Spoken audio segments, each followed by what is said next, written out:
Hello guys, welcome back to Let's Play Pokemon Legend. Back in the Pokemon finding spree, of course, this time covering a fair few areas. I'm quite surprised we got through so many, but most of it was Union Cave. Well, like a third of it was Union Cave.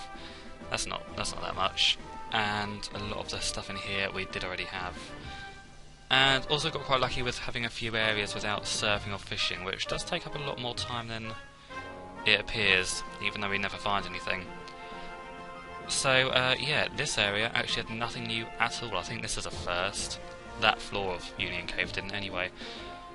And, so yeah, just an awkward little switcheroo there. And now, but, oh yeah, Union Cave Basement 2 level does make up for that by giving us a Marowak. Very forgettable Pokemon I've always found. Which it shouldn't be, because it sort of turns up in main storyline in a weird way, with the whole Pokemon Tower thing in the first game. And yet, I've always forgotten about Cubone Marowak. It just never really stands out to me. But yeah, it even went in the Pokeball without any trouble whatsoever. And thus we continue on our little excursion. Now, we also find a Aerodactyl, which solves the mystery of why was there no Aerodactyl in that other area with the fossil Pokemon. That is because it is here. Not quite sure why it's here while the others are on that other route, but they aren't too far apart from each other, so I can understand it. Aerodactyl's always been sort of a tiny bit removed from the other two anyway. In fact, you can technically get that regardless of which of the other two you can take in the first game. And it's a tricky one to catch. It doesn't like to stay in the bowl at all. In fact, this is the first sort of 3-minute encounter we've had for quite a while. I've been reasonably lucky lately with timing these fights, but Aerodactyl, sadly rare enough to not warrant like giving up and trying to find another one, which actually I have yet to do, although I've always thought about it. If I'm fighting stuff and throwing Pokeballs for like, you know, a good amount of time, I sort of think maybe I should just quit this and start again, record over. But, no, I've never done that yet. Most likely because I always think, one more will do it, and it usually does by the time I sort of get to the stage where I give up. So yes, it doesn't particularly like do any damage. Nothing really does at this point, let's be honest. I mean, my Pokemon are reasonably tough. But, yeah, I do resort to Hypnosis when it eventually works, which won't be for a little while from the looks of it.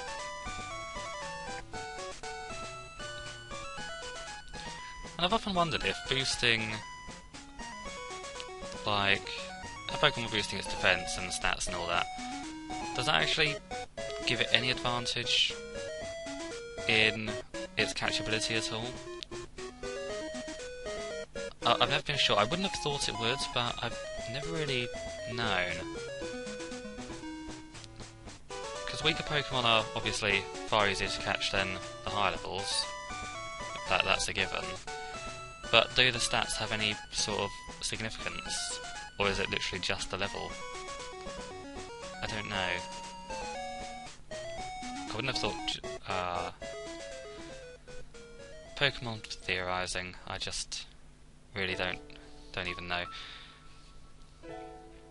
I just assumed that maybe the stats would have something to do with it, but I'm literally just guessing there. And in that case, would using, say, Leer and Growl and whatnot have any effects on it, making it easier to catch? I don't know. It probably wouldn't make any difference worth noting anyway, so this is just pointless speculation.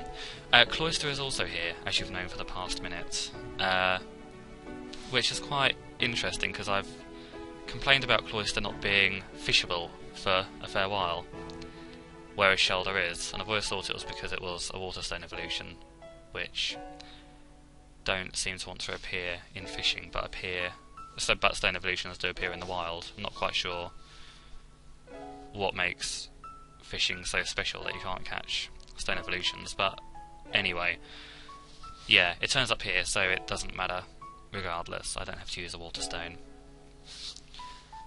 which is kind of nice. If I even have a Waterstone, I don't recall finding any stones, but it's been so long since I actually did the main part of this game that who knows what I've got and what I don't. I don't actually recall ever looking through my bag for absolutely ages, other than to go and get a Pokeball, of course, and to switch rods. That's the only time I ever go into the bag. I don't go into the potion side of things or anything like that.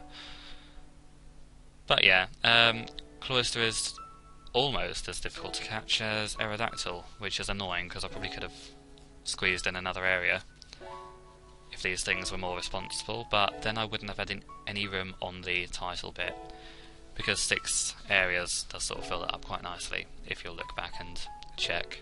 Did you look back? Good. So it looks like this might finally be the one. Once we've caught Cloyster, then I believe we are moving on. And so we move on to standard surfing and fishing stuff, which really doesn't even need mentioning at this point. It's just part of the system. I can't prove that I can't prove that what I say is there, but I can prove that there is at least something there. If I was to show every single Pokemon I find, we will be here for probably as many parts as the original Let's Play, and no one wants that. If I was showing it in the Let's Play itself, then I don't need to show it here as well. So yeah, now we move on a tiny bit from Union Cave, not too far ahead, back into Azalea Town, in which there is fishing stuff, but again nothing new. In fact, I think it's exactly the same as what we just had at the bottom of Union Cave, which is a bit disappointing.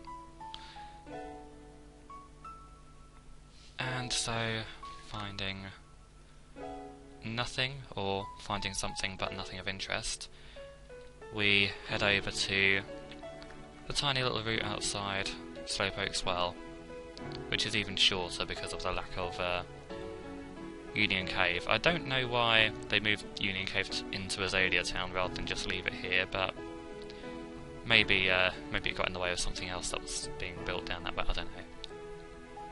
I'm sure there was a valid reason for it. It seems like a strange move otherwise. Dodrio is here. Dodrio is a Pokemon I've never really cared much about, so we will catch it and it will be unremarkable. Although, having said that, it seems to put up a bit of a struggle from the looks of things. Certainly not going to be a one-hit catch, no. This is the part of the return of the difficult Pokemon, unfortunately, in which we spend more than is a reasonable amount of time just catching things, or catching a single thing rather,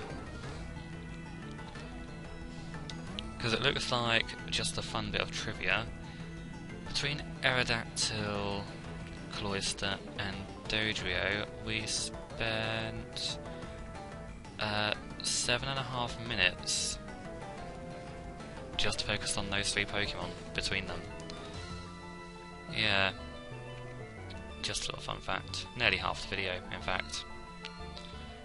So, yeah, blame them, not me. Blame these inanimate objects. Well, inanimate pixels. But panic not, we are very nearly through our excursion with this thing. If we can just get it to sleep again, that would be rather wonderful.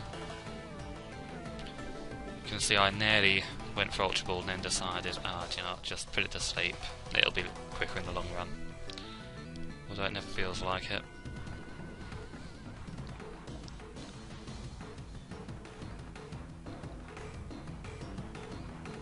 And giving it another go. We're running low on Ultra Balls again. We always seem to run out far quicker than we should be.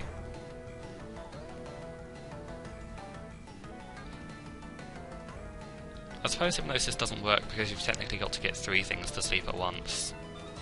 Maybe that's why it was so ineffective to begin with. And why it wakes up so quickly.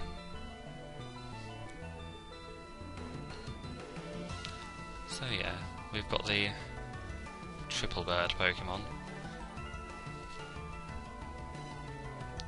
And we continue hunting around for Victory Bell, which is appearing in its appropriate evolution order, unlike Vileplume, which turned up before Gloom. Interestingly enough, Weeping Bell was in the same area as Vileplume. I don't know why I'm using this part to state weird, pointless facts between that and the 7.5 minutes spent catching 3 Pokemon. But yeah, Victory Bell is a weird looking thing.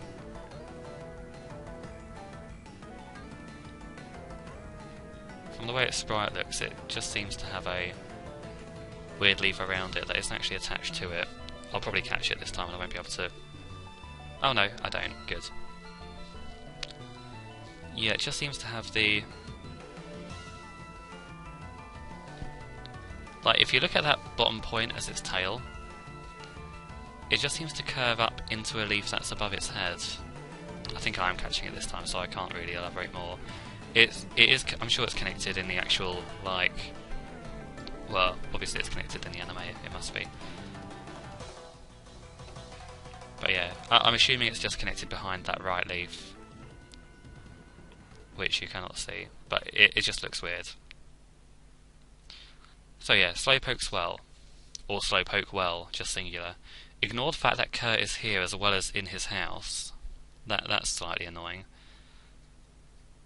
He's still injured, even though he is absolutely fine when at home. So I don't know, he's having multiple sprite issues there.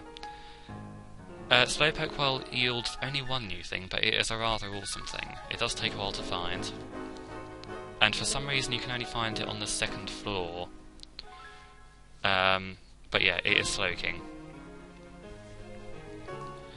I'm not sure why it only appears on the 2nd floor. It might appear in the above floor and I was just having terrible luck.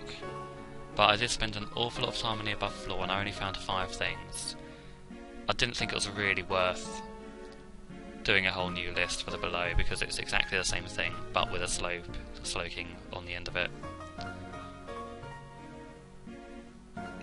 So just like do the search the bottom area if you're going to search for these things at all. Probably should have put basement 2 only, but there is no room. And I could well be wrong as well, which wouldn't surprise me.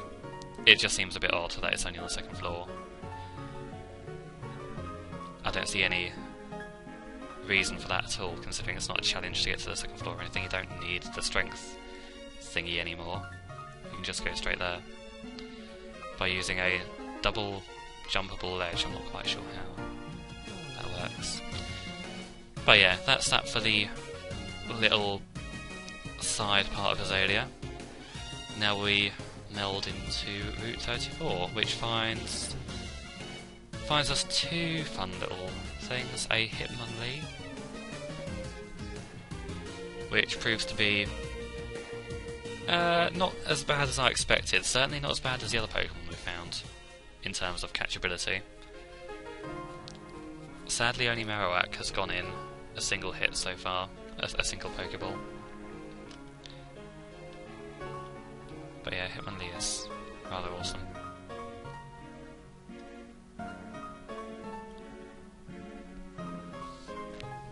always thought it looked a bit more well thought than its counterpart.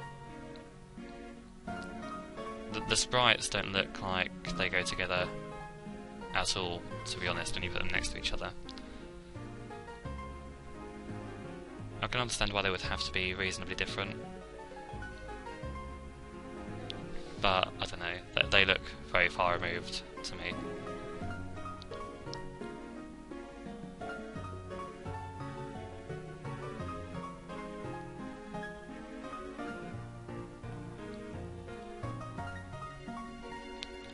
Because to me Hitmonlee looks like its arms are as prioritised as its legs, just based on the sprite, and yeah, Hitmonchan is here too, of course, that sort of was guessable. Whereas Hitmonchan is clearly a puncher, not a kicker. But Hitmonlee has equally bendy arms to its bendy legs, I don't know. This is just... like, there's no point to this trail of thought. I just feel like a more... like a Medicham would have probably been a more appropriate Hitmonlee sprite, but I don't know, this is just like a weird train of thought, to be honest. I have no qualms, I've never used either Hitmonlee or Hitmonchan, I don't think, so yeah. So we draw to a close once more. That's a rather nice ending phrase there. So next time we'll move into Goldenrod and beyond. There's still a fair bit to go, so a few more parts I think. Bye for now.